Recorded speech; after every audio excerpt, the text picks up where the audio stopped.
Доброе утро, друзья! Сегодня у нас видео немножечко про велосипед, немножечко про веломаршруты, немножечко про Кипр. Сделал себе маршрут почти на 90 километров, там где-то около 1000 набора. Еду из Пафоса в сторону пляжа Афродиты. Обещает быть много гревела, притом гревела с горками.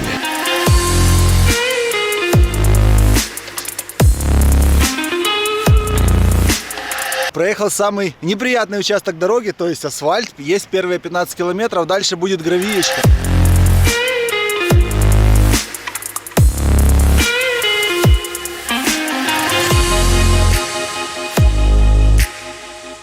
А вот за что люблю путешествовать, что в Украине таких дорог точно нет. По крайней мере, я не вспомню.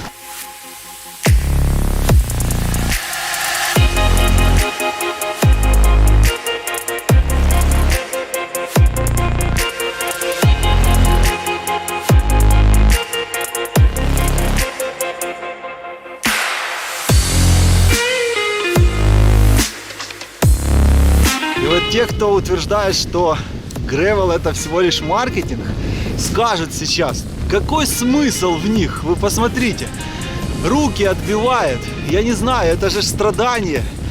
МТБ будет намного удобнее здесь. Друзья, действительно, может МТБ будет немножечко удобнее, особенно если где-то на колдобинах. Но есть один важный момент. Мы же 15 километров ехали-то по асфальту, а по асфальту-то лучше на гравийном, чем на МТБ, притом в разы лучше.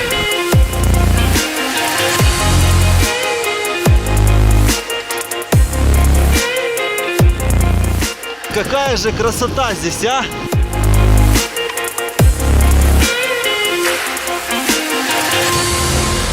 Проехал этот велосипед у меня уже почти 5000 километров.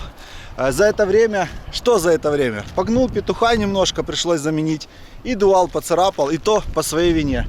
Катаю на двух хилсетах, основной у меня на 28-х колесах.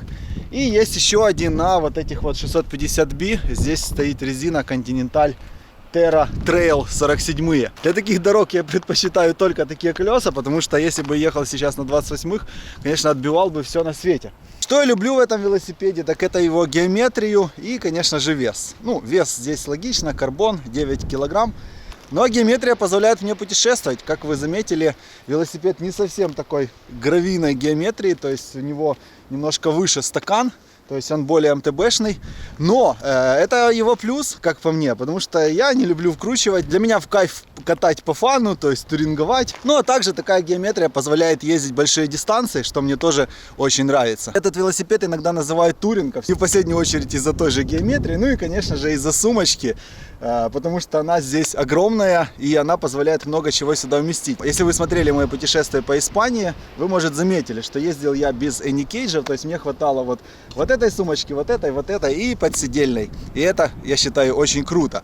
То есть, если мне еще повесить два эникейджа, то будет вообще просто настоящий трушный такой туринг. Ну, как по мне, потому что мне много не надо. Единственное нарекание на этот велосипед — это вот этот вот зажимчик. Дело в том, что он со мной не справляется, постоянно сиденье где-то проваливалось, и я не хотел очень сильно зажимать, и пришлось купить вот такой вот фиксатор. Он идеально сюда подошел, кстати, карбоновый, легенький. А по поводу сиденья, поменял на Sella Italia. Кстати, вот это сиденье для меня идеальное. Дело в том, что до этого я на прайде катал на Бруксе. Брукс буду продавать, потому что, он не годится, там 450 грамм, и как бы смысл, толку с него. Вот это сиденье, кстати, намного лучше Брукса. Оно идет на титановых рельсах, и оно легенькое и удобное. А Юле я на Рондо уже поставил сиденье от Мериды. Я не знаю, насколько оно и хорошее, потому что, говорит, натирает, может, придется все-таки поменять. А чем этот маршрут крутой, что постоянно вниз-вверх, вниз-вверх. То камни, то вообще булыжники, то как бетонка, то есть большие камни. То просто легкая мучечка такая, то вообще как по грунту едешь. Постоянно все меняется.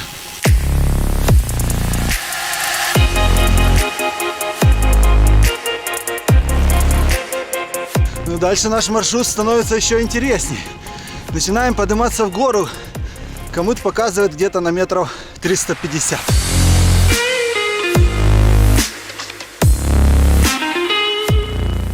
А здесь уже приятно ехать, пахнет туями или соснами. Ой, красотища! В горы это отдельная красота. И, ребята, если вы путешествуете, катаете, старайтесь ехать в горы. Здесь намного красивее.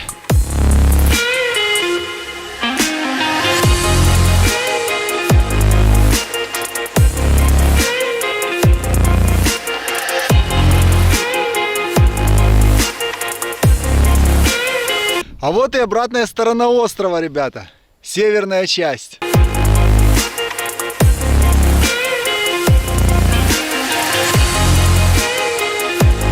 А вот и пляж Афродиты. Я думал, что я сюда приеду, увижу что-то интересное. Какое-то дикое место. А здесь рестораны, люди и кусочек пляжа. Ну, единственное, что, может, привлекает немножко, это вот этот вот кусок скалы, из-за которого, наверное, и называется это все пляж Афродита. Вот специально я бы сюда точно не ехал. Ну что ж, показывает, что проехал 44 километра и 600 метров набора. А теперь дорога обратно. Превращаюсь в шосика, ребята. Главное, не нежного. Еще бы колеса поменять, было бы вообще офигенно. Блин, как же я люблю эту веломедитацию. Едешь и едешь часами. Красота. Рассматриваешь много всего интересного. Все-таки новая страна. Вот за это я люблю и путешествия, ребята. Если у вас такая же любовь, ставьте лайк. И коммент не забудьте написать что-то интересное. Вот какая приятная дорога у нас обратно. Постоянный наборчик. Притом набрал уже где-то 1,80 м. Осталось еще 550 примерно.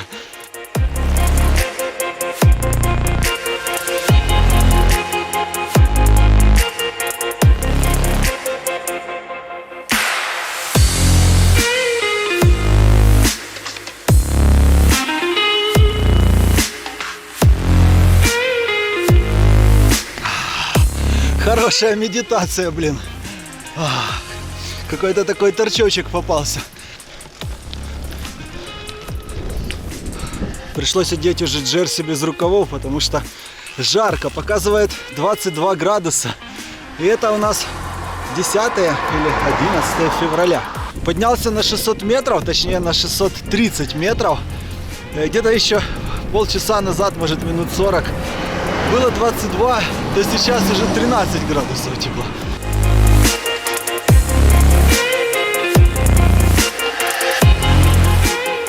Если вы думаете, что на гревелах там что-то руки отбивает и так дальше, смотрите, какая дорога.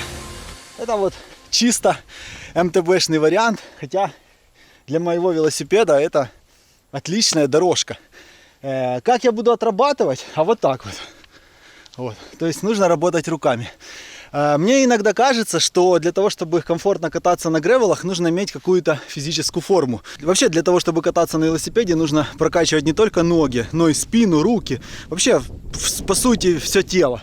Вот. Если у вас с физикой все хорошо, то эта дорога на гравийном велосипеде для вас вообще не проблема. Ручки хорошо отрабатывают за счет посадки, и вы себе спокойно спускаетесь. Но потом вы выезжаете на дорогу, и здесь как раз таки преимущество. То есть для меня намного важнее иметь легче велосипед, а там, где кочки, там, где камни или там какие-то валуны, я просто отработаю руками, и я не вижу никаких проблем в этом. Не, ну конечно же, если кататься там на двухподвесе, на каких-то там сумасшедших трейлах, то здесь однозначно. И я знаю, есть один у нас в Украине блогер, который катается на подвесе, а потом тестит гревелы и говорит: фу, что за фигня. Да, конечно, если тестить их на горках, то действительно может быть, что за фигня. Но если кататься по фану, кататься как турист, как вот я, например, сейчас, для меня не важны вот эти трейлы. Если я проехался, посмотрел природу, я видел там по маршруту, можно вот это все объехать и съехать вон с той стороны и вот так вот спуститься обратно ко мне в отель.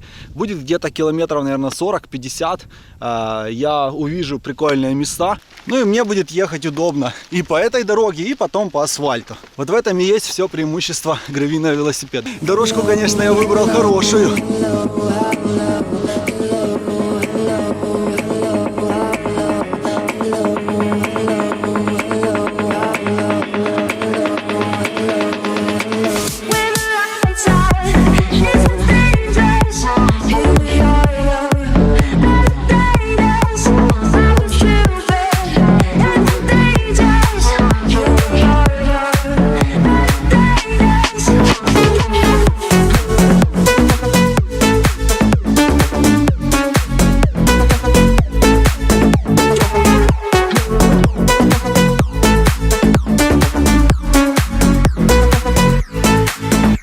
Почти я дома, осталось тут еще где-то чуть меньше километра. Получилось у меня 85 километров, общий набор чуть больше 1400 метров. Я получил нереальное удовольствие.